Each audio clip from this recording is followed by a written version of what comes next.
여러분, 성경하면 뭐가 제일 먼저 떠오르세요? 아마 수많은 인물들 또 여러 사건들이 담긴 좀 방대한 책? 이렇게 생각하실 텐데요. 그런데 만약에 이 창세기부터 요한계시록까지의 모든 이야기가 사실은 단 하나의 거대한 전쟁에 대한 기록이라면 어떨까요?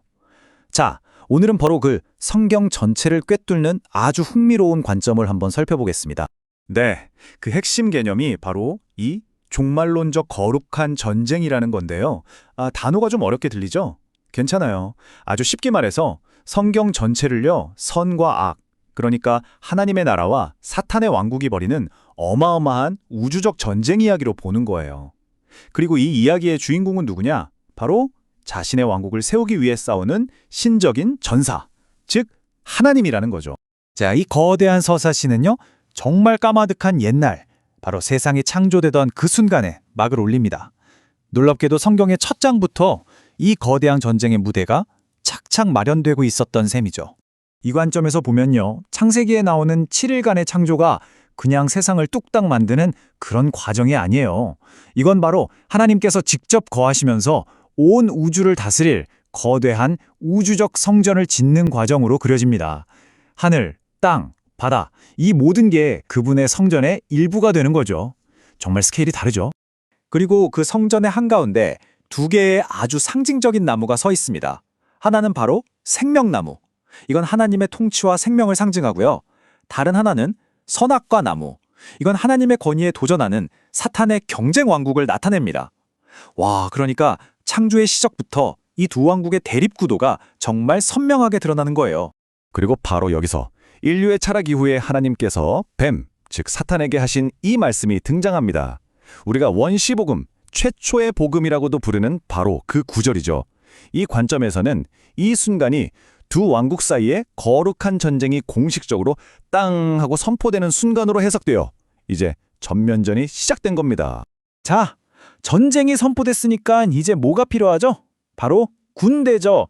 제2막에서는 하나님께서 이스라엘이라는 당신의 군대를 조직하시고 구약 전체에 걸쳐서 직접적인 전투를 시작하십니다. 우리가 너무나 잘 아는 출애굽 이야기 있잖아요. 이게 단순한 구출 작전이 아니었다는 거예요. 이 관점에서 보면 이 10가지 재앙 하나하나가 당시 이집트의 신들을 직접 겨냥한 아주 정밀한 타격, 말 그대로 신적인 군사 작전이었던 거죠. 이 순서를 보세요. 정말 성공적인 군사 작전의 흐름이 그대로 보이지 않나요? 먼저 재앙으로 적의 신들을 체계적으로 무너뜨리고 홍해를 가르는 기적으로 적의 군대를 완전히 격파한 다음에 마지막으로 모세와 온 백성이 승리의 노래를 부르면서 절정에 이르는 거죠. 자, 이제 성경에서 가장 논란이 많고 또 우리를 좀 불편하게 만드는 부분 중 하나인 가나안 정복으로 넘어가 볼게요. 바로 헤렘 전쟁, 즉 진멸 전쟁이라는 개념인데요. 이 신학적인 틀은 이걸 단순한 땅 따먹기 전쟁으로 보지 않아요. 그보다는 하나님의 거룩한 공간을 더럽히는 그 뿌리 깊은 악을 완전히 제거하기 위한 일종의 영적 대청소 같은 행위로 설명합니다. 홍해에서 이 기적적인 승리를 거둔 뒤에 이스라엘 백성들이 이 노래를 부릅니다. 여호와는 용사시다. 이 순간 야훼는 용사라는 정체성이 그들의 신앙에 깊숙이 새겨지는 거예요. 그런데 정말 소름 돋는 건 바로 이 노래가 성경의 맨 마지막 책 요한계시록에 다시 등장한다는 겁니다. 첫 번째 위대한 승리를 최종적인 승리와 연결시키면서 수천 년의 시간을 가로지르는 정말 강력한 서사적 메아리를 만들어내는 거죠. 그런데 이야기가 여기서 아주 예상치 못한 방향으로 흘러갑니다. 전쟁의 초점이 바깥의 적에서 점차 내부로 향하기 시작해요. 그러면서 훨씬 더 복잡하고 깊은 전략이 드러나게 되죠. 역사서들을 보면 아주 흥미로운 이중성이 나타나는데요. 하나님은 이스라엘이 신실할 때는 그들을 위해 싸우시는 전사이시지만 반대로 그들이 불순종할 때는 오히려 적들을 사용해서 징계의 형태로 그들을 향해 전쟁을 벌이신다는 거예요. 그럼 이런 질문이 생기죠. 아니, 하나님의 편이라고 생각했던 백성조차 심판의 대상이 된다면 이 길고 긴 전쟁을 최종적으로 승리로 이끌 전사는 대체 누구일까요? 어떤 종류의 영웅이 필요한 걸까요? 선지자 이사야가 내놓은 답은요, 당시 모든 사람들의 예상을 완전히 뒤엎는 것이었습니다. 궁극의 전사는 힘으로 정복하는 왕이 아니라 모든 고난을 짊어지는 종, 바로 고난받는 종 메시아라는 예언이었죠. 이 놀라운 예언이 바로 신약 시대의 무대를 마련합니다. 드디어 메시아적 전사가 도착해서 이 전쟁의 가장 중요한 전투에서 적과 정면으로 맞서 싸우게 되죠. 그리고 마침내 예수님이 등장하십니다. 이 관점에서 보면 예수님의 모든 사역, 그러니까 병자를 고치고 귀신을 쫓아내고 진리를 선포하는 그 모든 행동 하나하나가 사탄이 점령한 어두움의 영토에 대한 정면 침공이었어요. 빛으로 땅을 되찾는 영적 전쟁 그 자체였던 겁니다. 그리고 이 기나긴 전쟁의 클라이맥스는 바로 십자가입니다. 가장 약해 보이는 바로 그곳에서 가장 위대한 승리가 일어나는 거죠. 전사이신 왕이 죽음에 순순히 자신을 내어주는 그 행동을 통해 오히려 죽음과 사탄의 가장 강력한 무기를 완전히 무력화시켜 버리는 정말 가장 역설적이면서도 완벽한 승리의 순간입니다. 그리스도의 이 결정적인 승리 이후에 싸움은 이제 그를 따르는 교회에게로 이어집니다. 의사, 교사, 평범한 우리 이웃들이 이제 하나님의 전신갑주라는 영적 갑옷을 입고 이 전쟁을 계속해 나가는 군대가 되는 거예요. 그들의 무기는 칼과 창이 아니죠. 사랑과 진리, 그리고 십자가의 어리석음이라고 불리는 바로 그 복음입니다. 왕이 다시 오실 그날까지 각자의 삶의 자리에서 탐욕, 거짓우상, 불의와 같은 어둠의 세력과 싸워나가는 거죠. 자, 이제 이 대서사의 피날레, 마지막 장으로 넘어가 보겠습니다. 요한계시록은 이 거룩한 전쟁이 어떻게 끝나는지를 아주 장엄하게 보여주죠. 요한계시록은 이 기나긴 전쟁의 마지막 단계를 장엄하게 보여줍니다. 먼저 교회의 마지막 조항이 있고 이어서 그리스도께서 백마를 탄 전사로 다시 오십니다. 그리고 최후의 심판을 통해 모든 악의 세력과 죽음 자체가 영원히 패배하고 마침내 전쟁이 없는 완전한 창조 세계, 새 예루살렘이 세워지면서 이 기나긴 대서사시의 막이 내립니다. 한 신학자가 이 거대한 이야기를 정말 아름다운 비유로 표현했더라고요. 성경의 역사는 마치 창세기라는 히말라야 산맥에서 시작된 거대한 강물이 구불구불한 역사를 거쳐서 마침내 요한계시록이라는 장엄한 승리의 바다로 흘러들어가는 하나의 거대한 드라마와 같다고 말이죠. 정말 멋진 비유 아닌가요? 자, 그렇다면 성경 66권을 그냥 따로따로 떨어진 책들의 모음이 아니라 이렇게 하나의 통일된 전장 연대기로 본다면 어떨까요? 어쩌면 이 관점은 흩어져 있던 성경의 조각들을 하나의 거대한 그림으로 맞춰주면서 오늘을 살아가는 우리 각자가 이 영적 전쟁에 어디쯤 서 있는지 돌아보게 할지도 모릅니다. 여러분은 이 이야기에 어디에 서 계신가요? 성경 속 창조 이야기가 어쩌면 표절일지도 모른다는 생각 혹시 해보셨나요? 오늘 우리는 성경이 고대 신화들을 그저 따라한 게 아니라 오히려 그 시대의 세계관을 향해 정면으로 전쟁을 선포했다는 아주 흥미로운 시각을 함께 따라가 보려고 합니다. 사실 구약에 나오는 창조나 홍수 이야기들은요, 고대 근동 지역의 오래된 신화들과 정말 깜짝 놀랄 만큼 닮아 있어요. 그래서 많은 사람들이 이걸 두고 성경이 다른 신화를 베낀 증거라고 말하기도 하죠. 하지만 오늘 우리가 들여다볼 관점은 완전히 다릅니다. 이건 단순한 모방이 아니라는 거예요. 이건 고대 세계를 지배하던 아주 강력한 생각들에 도전하고 그들의 역사를 의도적으로 재해석하려는 일종의 신학적인 선전포고에 가까웠다는 거죠. 이 거대한 전쟁을 제대로 이해하기 위한 열쇠가 하나 있습니다. 오늘 살펴볼 자료에서는 이걸 종말론적 거룩한 전쟁 신학이라는 개념으로 설명하는데요. 말이 조금 어렵죠? 이게 과연 무슨 뜻일까요? 아주 간단하게 말해서요. 성경에 나오는 모든 이야기들은 사실 하나님의 나라와 그에 맞서는 세상의 나라 사이에서 벌어지는 하나의 거대한 우주적 전쟁의 일부라는 관점이에요. 태초의 창조에서부터 역사의 마지막 날까지 이어지는 아주 장대한 싸움인 셈이죠. 그렇다면 이 전쟁의 적은 누구였을까요? 구약의 저자들이 그토록 치열하게 맞서 싸웠던 그 고대 세계의 생각은 과연 어떤 모습이었을까요? 한번 그 시대를 상상해 볼까요? 하늘과 땅, 강과 바람, 세상 모든 곳에 신이 존재하고요. 나라를 다스리는 왕은 살아있는 신으로 숭배받는 그런 세상. 바로 이런 다신교적인 세계관 속에서는 신성함이 곧 권력이었고 자연 그 자체였던 거예요. 그런데 놀랍게도 당시 사회에서 가장 중요한 곳은 왕이 사는 궁전이 아니었어요. 사회의 모든 것에 막대한 영향력을 행사했던 곳은 바로 신전이었습니다. 한 역사가의 말을 빌리자면 신전은 단순한 예배 장소가 아니었어요. 고대 문명을 움직이게 했던 거대한 엔진과도 같은 곳이었죠. 그러니까 신전은 종교의 중심지였을 뿐만 아니라 행정, 재판, 교육은 물론이고요. 심지어는 은행 역할까지 하면서 경제의 심장부에 서 있었어요. 말 그대로 신의 권위를 등에 업고 국가의 거의 모든 것을 통제하는 시스템이었던 거죠. 자, 이렇게나 강력했던 신전 중심의 세계관에 맞서서 성경은 과연 어떤 방식으로 신학적인 반격을 펼쳤을까요? 가장 근본적인 충돌은 바로 신과 인간을 어떻게 정의하느냐에서 시작됐어요.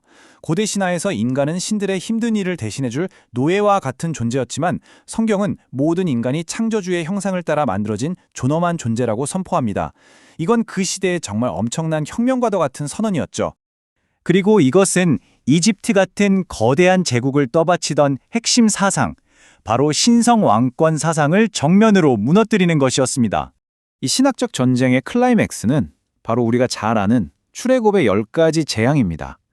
이건 단순한 기적의 나열이 아니라 이집트가 섬기던 모든 신들을 하나하나 심판하고 오직 야훼만이 참된 하나님임을 증명하는 거룩한 전쟁으로 그려지고 있는 거죠.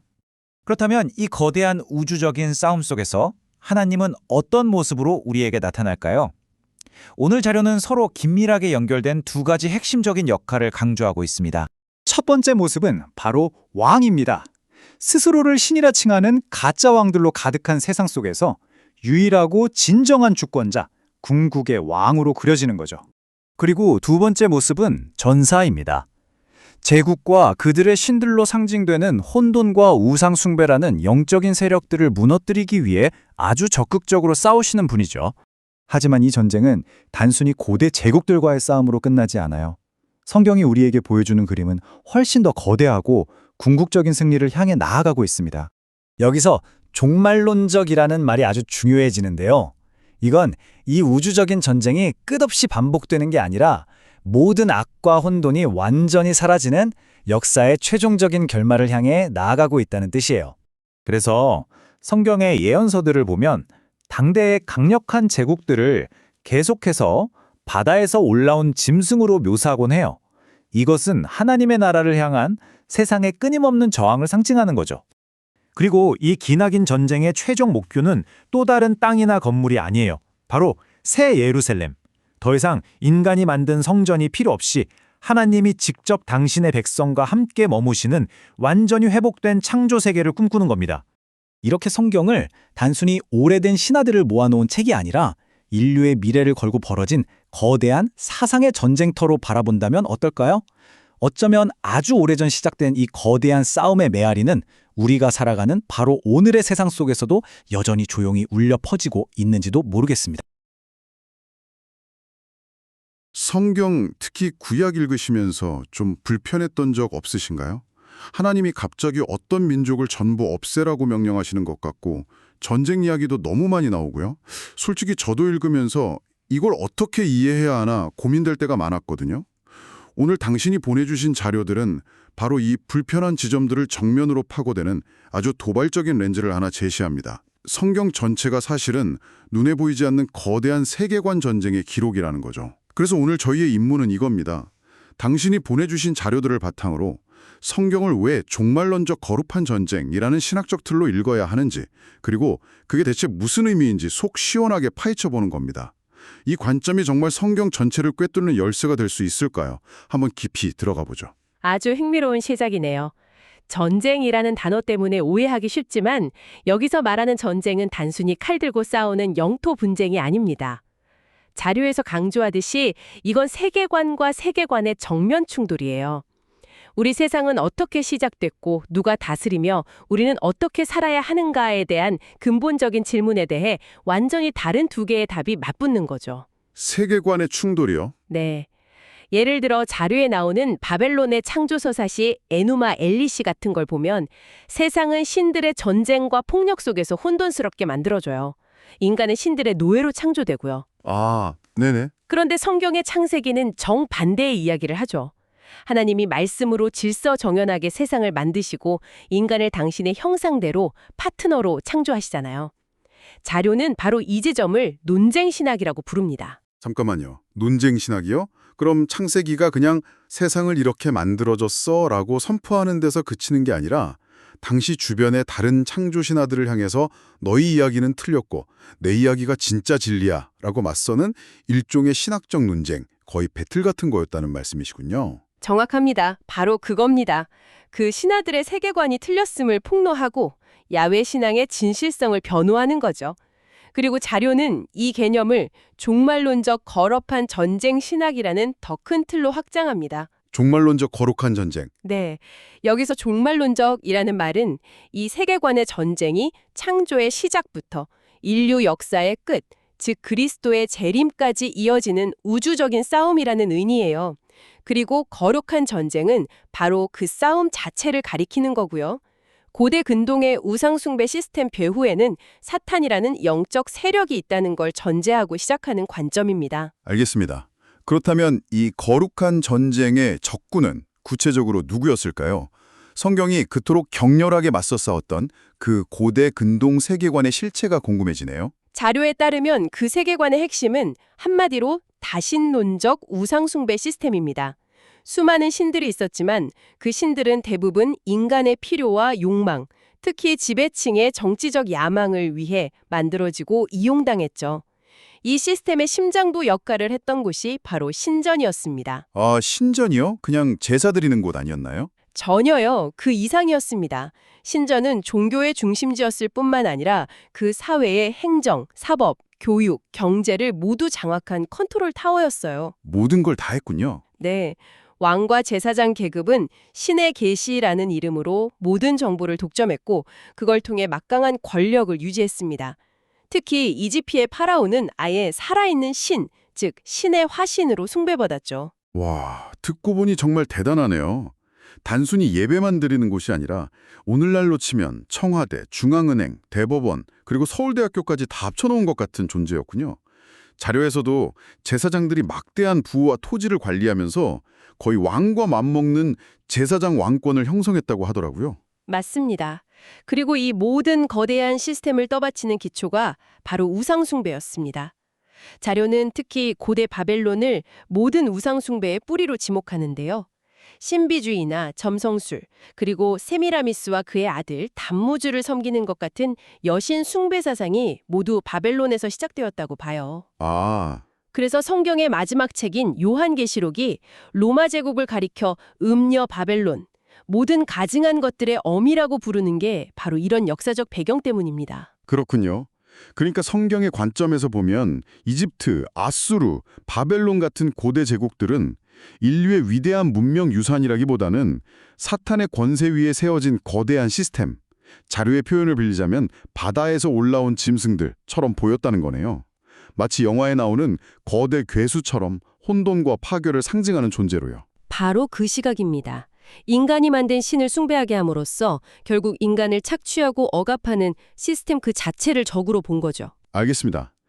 고대 근동의 세계관은 신전과 왕을 중심으로 한 정말 거대한 권력 시스템 그 자체였군요.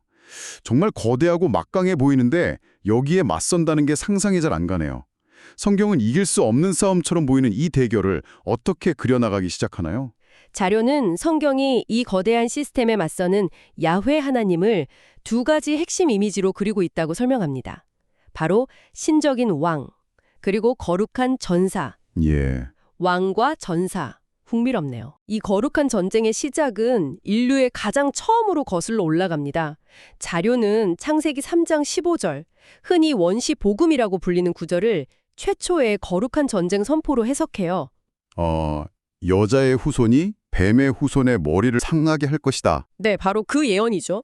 이건 단순히 사람들 사이의 갈등이 아니라 그 배후에 있는 영적 세력들 간의 우주적 전쟁이 시작되었음을 알리는 선전포고와 같다는 겁니다. 다니엘서 10장을 보면 페르시아나 헬라 제국 배후에 페르시아 군주, 헬라 군주 같은 사탄의 영적 세력들이 버티고 있는 장면이 나오잖아요. 네, 그렇죠. 이처럼 이 땅의 제국들 뒤에는 보이지 않는 영적 권세가 있다는 게 성경의 관점입니다. 아, 그렇다면 출애굽 사건이야말로 이 거룩한 전쟁의 가장 대표적인 예시가 되겠군요. 이집트에 내린 10가지 재앙이 그냥 무서운 기적이 아니라 이집트 사람들이 섬기던 모든 신들에 대한 하나님의 심판이었다는 구절이 떠오르네요. 정확합니다. 개구리 재앙은 다산과 부활의 신 헤케트에 대한 심판, 태양신 라를 겨냥한 흑암 재앙, 그리고 살아있는 신으로 숭배받던 파라오의 장자를 치신 마지막 재앙까지 10가지 재앙은 이집트의 신목록을 하나씩 지워나가는 아주 정교하게 계획된 신학적 공격이었던 셈이죠. 와, 그건 정말 몰랐네요. 그렇게 보니까 완전히 새롭게 들려요. 그럼 홍해를 가른 사건도 단순히 이스라엘을 구출한 기적이 아니라 이집트의 모든 신들과 파라오의 권위에 대한 공개적인 KO 선언 같은 거였겠군요. 맞습니다. 야훼께서 친히 이스라엘을 위해 싸우시는 거룩한 전사의 모습을 가장 극적으로 보여준 사건이죠. 자료를 보면 시편이나 이사야서에서 야훼께서 바다 괴물인 리오야탄이나 라합을 쳐부수는 모습으로 묘사되기도 하는데요. 네, 본 것 같아요. 이게 바로 당시 최강 대국이었던 이집트나 바벨론, 그리고 그들이 섬기던 신들을 상징하는 겁니다. 거기서 아까 말씀하신 논쟁 신학의 개념이 다시 한번 폭발하는 거군요. 그렇죠. 이건 정말 중요한 포인트입니다. 바벨론 신화에서는 영웅신 마르북이 혼돈의 바다용 티아맛을 죽이고 최고신이 되고, 가나안 신화에서는 바알이 바다의 신 얌을 이기고 왕이 되거든요. 그런데 성경은 너희들이 최고신이라고 자랑하는 그 신들, 사실은 내 피조물이고 내가 원하면 언제든 쳐부술 수 있는 혼돈의 세력일 뿐이야 라고 말하는 겁니다. 그들의 신화를 완전히 뒤집어서 재해석해버리는 거죠. 정말 통쾌한데요? 그리고 이 전쟁은 결국 그들 권력의 심장부, 즉 신전을 겨냥하게 되는 거군요. 네, 자료는 출애굽기의 전체 구조 자체가 거룩한 전쟁의 서사라고 분석합니다. 일부에서는 거룩한 전사이신 야훼께서 이집트의 신들과 파라오에게 승리하시고, 2부에서는 신의 산에서 승리하신 신적인 왕으로서 자기 백성과 언약을 맺으십니다. 그리고 마지막 3부에서 네, 마지막 3부에서는 이집트의 신전을 대체할 야훼의 통치의 중심지, 즉 성막을 건설하게 하시죠. 단순히 이집트에서 탈출하는 이야기가 아니라 이집트의 우상숭배 시스템을 완전히 무너뜨리고 그 자리에 하나님의 통치 시스템을 세우는 거대한 과정인 겁니다. 여기서 좀 민감할 수 있는 짚음을 드려봐야 할 것 같아요. 이 거룩한 전쟁이라는 틀로 볼 때 가나안 족속을 진멸하라라는 헤렘 명령처럼 현대인의 시각에서 이해하기 정말 어려운 부분들은 어떻게 설명될 수 있을까요?